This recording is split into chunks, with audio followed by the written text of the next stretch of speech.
Hello everyone, Hawky here, back with another sort of Convallaria video. So today we'll dive into Night Crimson. So I'll go through the details of how Night Crimson was played, how it went. I've just completed it, and I wanted to also go through how much Luxite, how much resources I've attained here from the Night Crimson update as well. So just went through a full first playthrough. It was so amazing, but let's check out our resources first because I think that's what a lot of you are interested in. So we're starting with 12,190 Luxite. I think we'll claim the Destiny traces and everything first. So I got a bunch of knowledge.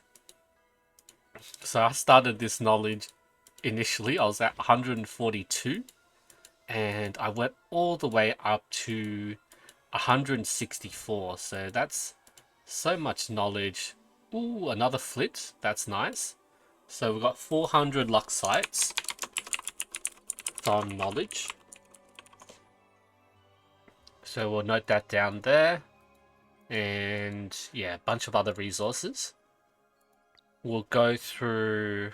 So I didn't unlock any emblems. We'll go through the remembrance. So I'll do like a timestamp so you can skip past this if you don't want to have any spoilers. Alright, so let's go through the remembrance and see what we've unlocked. So fully armed warrior, and so that's 30, 60, 90,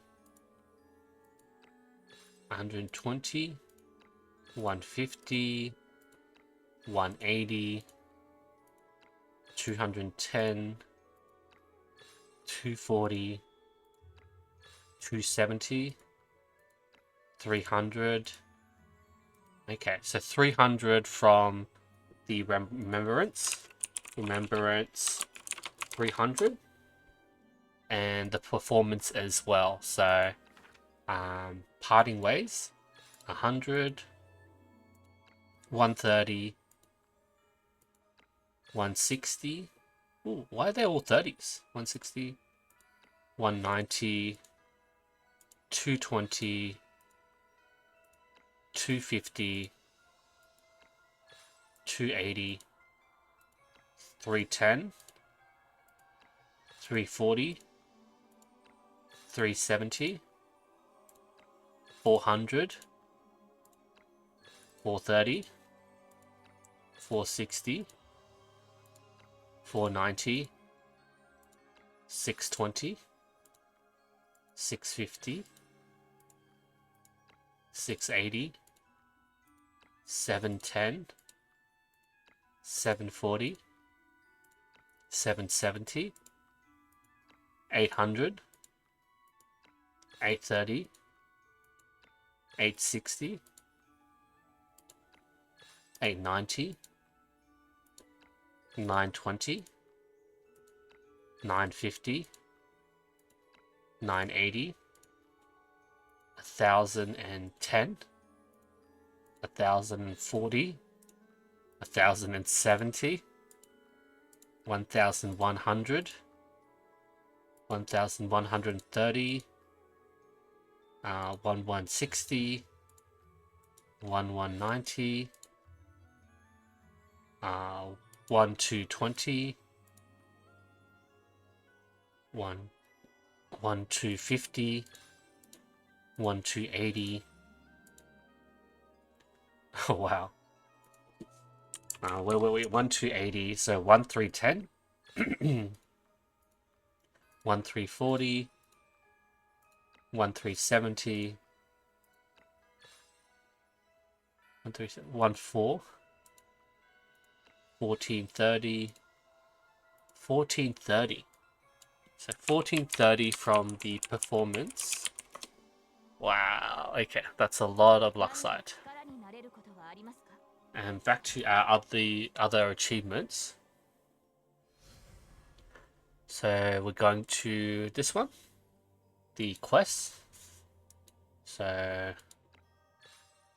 got 50, 100, 150, 200, 250. Is that another 250? Yeah, 500. 550, 600, 650. I think this is all just like 1,300 all up, right? If I just keep claiming all these, complete all quests to get 3,500.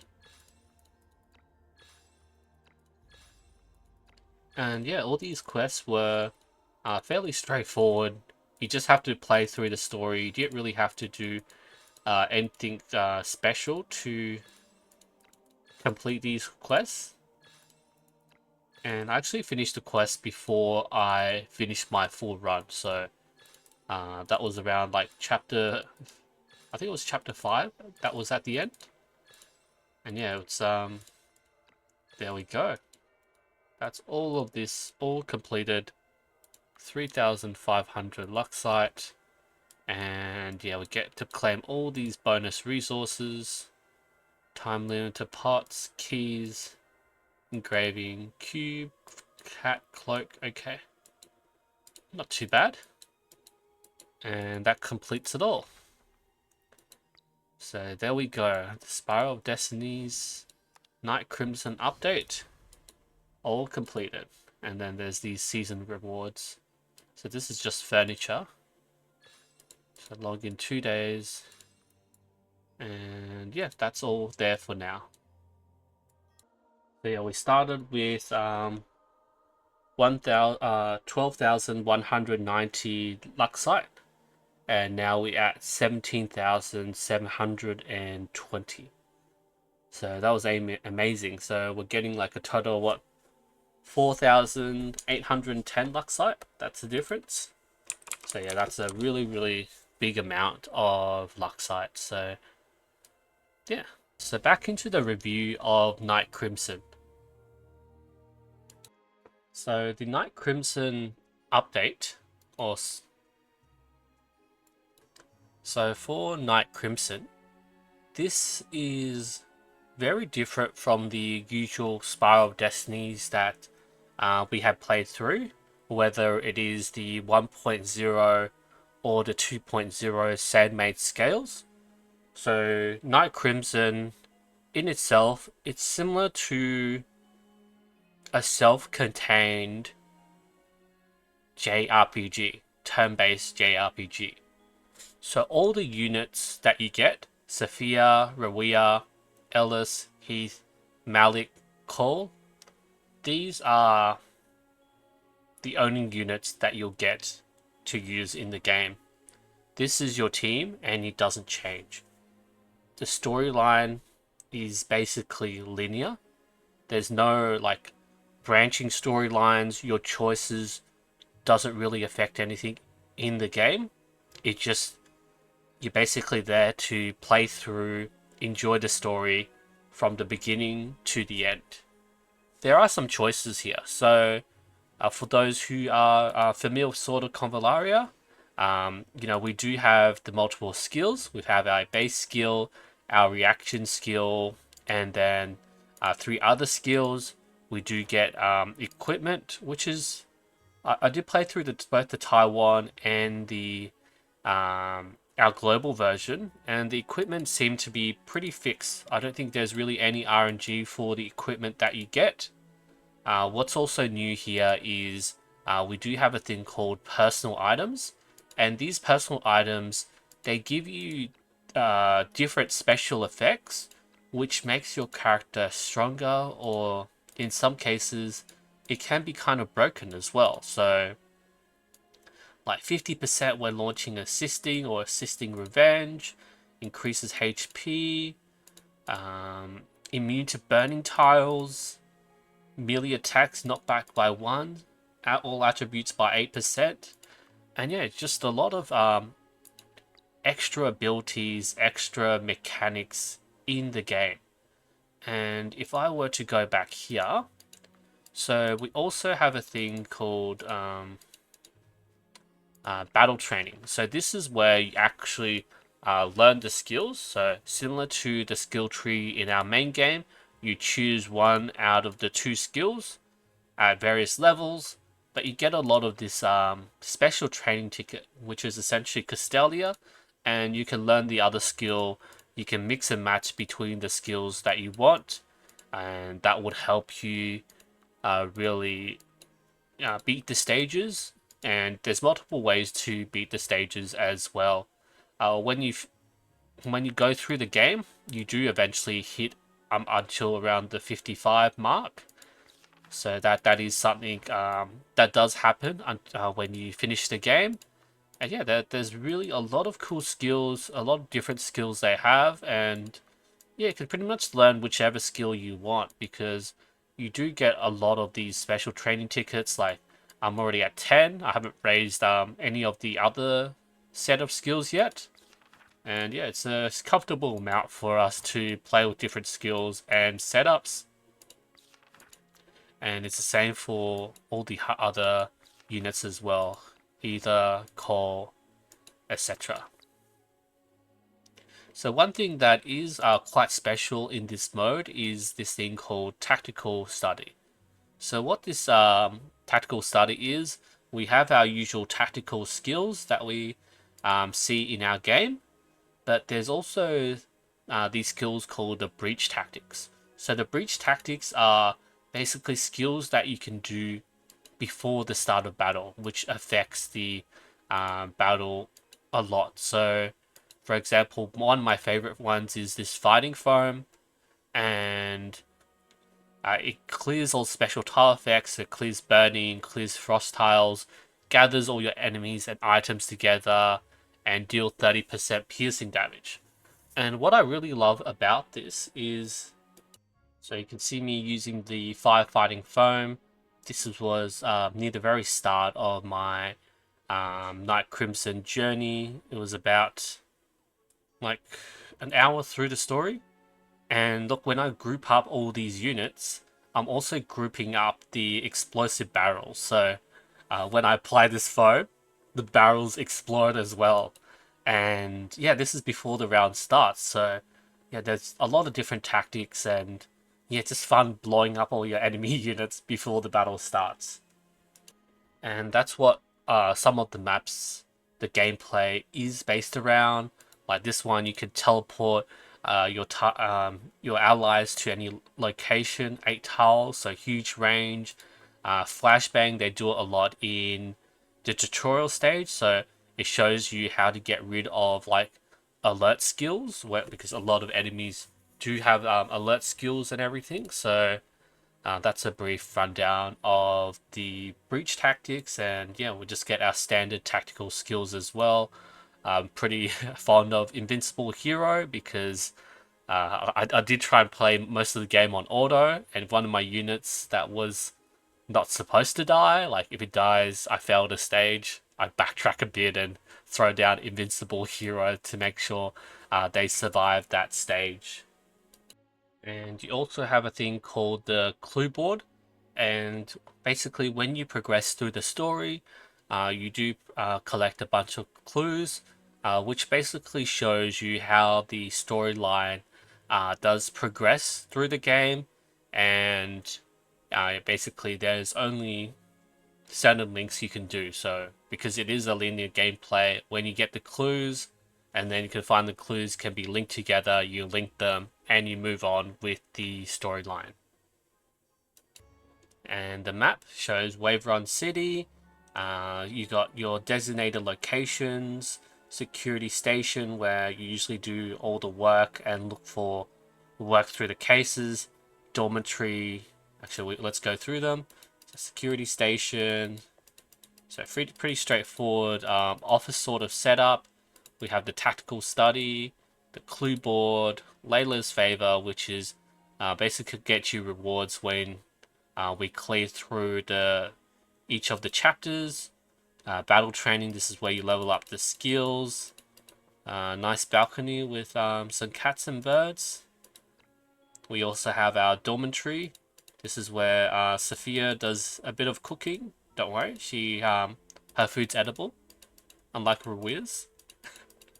There's a nice bathroom setup as well here. We can see like a rubber ducky. Let me zoom out. Some towels and everything.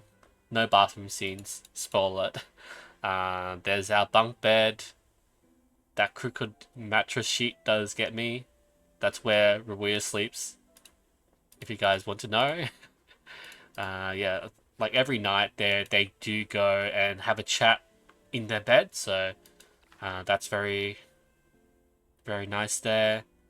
And yeah, we can show like how much all the foods that have been cooked by Sophia. And yep, bit of a balcony here. The other one is Seaward Avenue. So this is where a lot of the people are.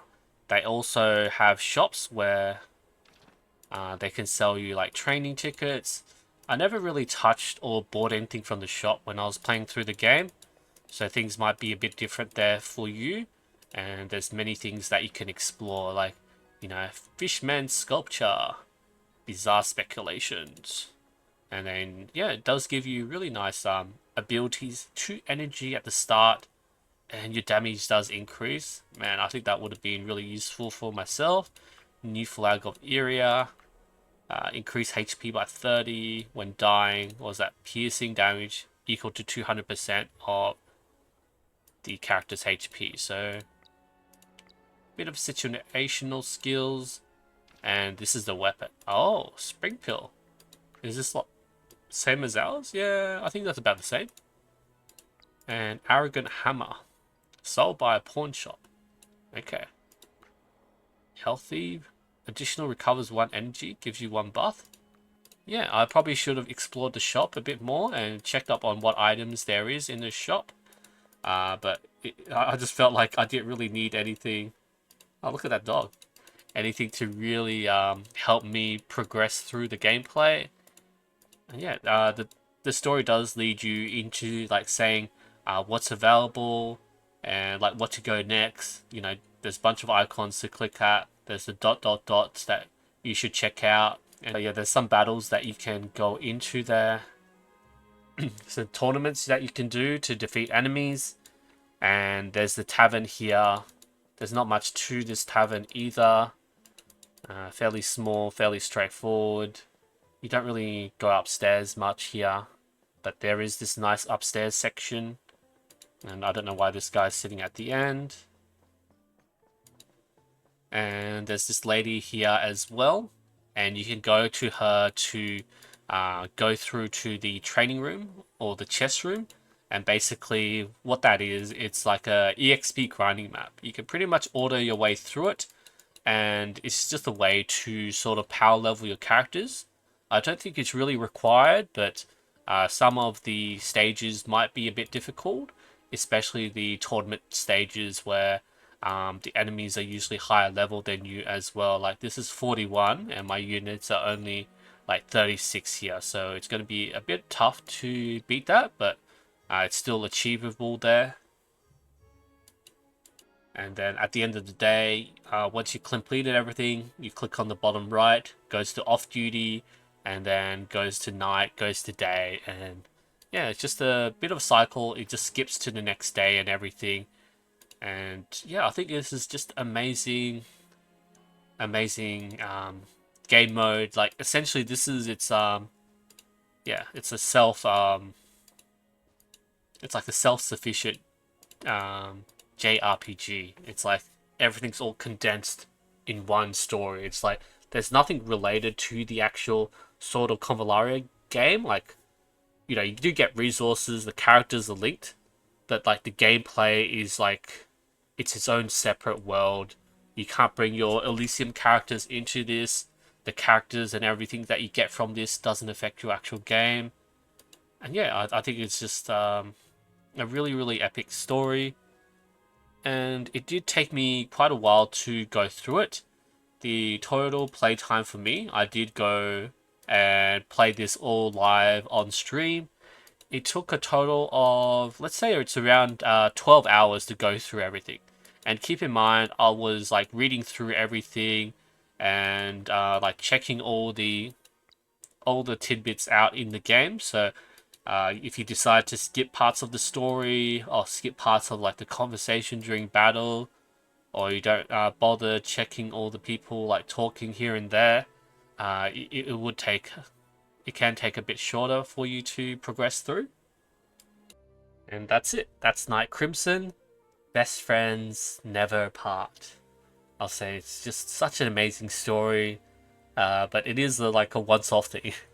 I don't want to play through this again because I know everything. And there's no real incentive for me to play it again because it's not like a branching storyline. It's not that I could choose anything different. All the skills and like equipment are pretty much like going to be standard in the game, and that there was like a few like sort of like puzzle-ish sort of stages where you had to like talk to this person or go collect this, go destroy that, protect this guy, hope he doesn't die. So not everything's just like, oh, brute force, kill the enemy sort of thing. But I think it's one of the things that does make the game fun, and like there wasn't really anything that I was like, oh, maybe I need to watch a YouTube video to beat this sort of thing. It's like I just really had to think around maybe changing some of my personal items around, changing some of my character skills, or just do things a bit differently. And it was quite easy and straightforward to beat through all the stages in the game. Alright, so that's just a quick review from me for Night Crimson. I hope everyone does enjoy playing through the story. And thank you everyone so much for watching. I'll see you guys next time.